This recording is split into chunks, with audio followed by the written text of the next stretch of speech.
Bismillahirrahmanirrahim. Assalamualaikum warahmatullahi wabarakatuh.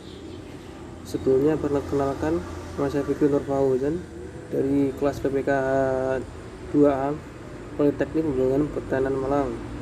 Di sini saya akan menjelaskan pesan komunikasi, yang dimana pesan komunikasi ini sangat berguna untuk penyuluhan pertanian. Ya, ini profil saya Fikri Nur Fauzan, PPK 2A. Pengertian pesan komunikasi. Dari sini terdapat dua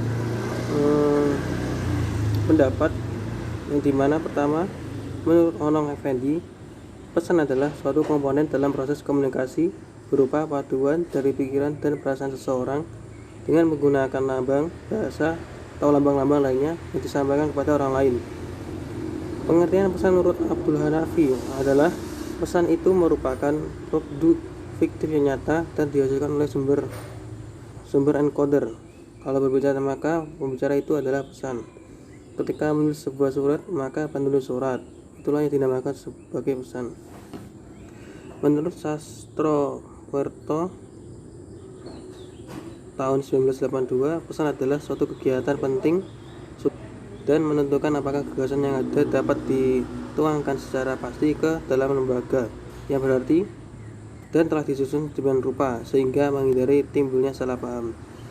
Dari pendapat para ahli dapat disimpulkan bahwasanya berdasarkan beberapa pengertian pesan menurut beberapa ahli di atas dapat disimpulkan jika pesan adalah suatu materi yang disampaikan kepada orang lain dalam bentuk gagasan, baik verbal maupun non-verbal, untuk mengungkapkan suatu maksud tertentu sesuai dengan kebutuhan orang lain berkaitan dengan manfaat dan kebutuhannya.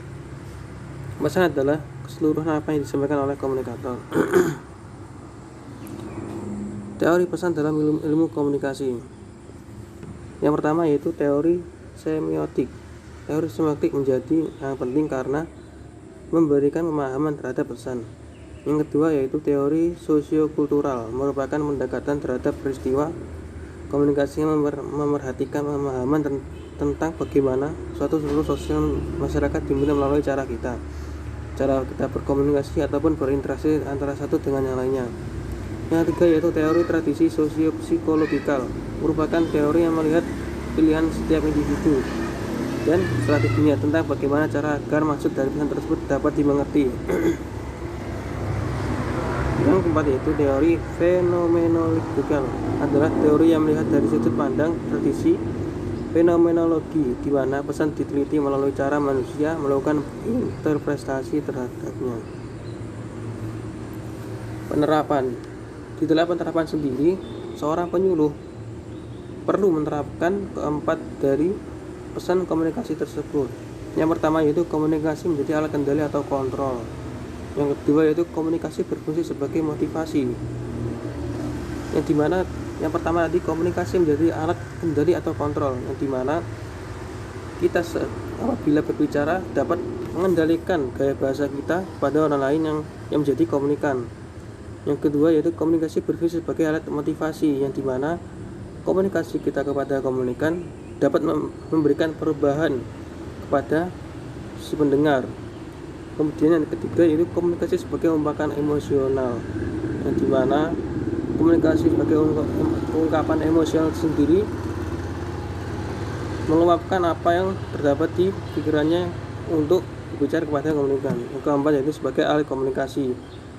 Yang jelas dari pesan komunikasi sendiri merupakan salah satu sebagai alat komunikasi. Tujuan pesan komunikasi dalam penyuluhan. Komunikasi dilakukan supaya komunikator atau pengirim pesan dapat dipengerti oleh komunikan. Ya, jadi yang pertama ini seorang penyuluh dalam memberikan komunikasi ataupun informasi kepada masyarakat awam yang belum mendengar informasi terbaru dari seorang penyuluh, maka seorang penyuluh tersebut harus memberikan pesan yang dimana harus dimengerti oleh seorang masyarakat awam ataupun penduduk-penduduk yang akan disuluh. Yang kemudian nomor 2, komunikasi dilakukan supaya lebih mengenal dan memahami orang lain. Dari sini kita bisa memahami bahwasanya komunikasi agar memahami pengenalan pada orang lain dalam gaya bahasanya ataupun aktivitasnya seperti itu. Komunikasi secara persuasif seringkali dilakukan dengan maksud untuk menyampaikan suatu gagasan kepada orang lain. Di sini secara persuasif yaitu menyampaikan suatu gagasan kepada orang lain.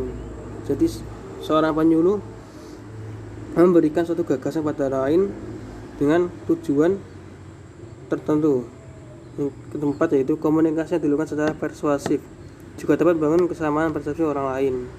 Yang kelima, kode pesan. Maksud dari kode pesan yaitu memberikan arahan kepada seorang maksudnya memberikan arahan kepada masyarakat awam yang disuruh. Kemudian isi pesan di sini suatu komunikasi terdapat bahan-bahan yang akan dibicarakan, yaitu termasuk isi pesan. Yang kemudian wujud pesan termasuk bentuk-bentuk yang akan dilakukan dari perkataan-perkataan dari komunikan. Cukup mungkin itu saja, kurang lebihnya mohon maaf. Bila taufiq wal hidayah. Wassalamualaikum warahmatullahi wabarakatuh.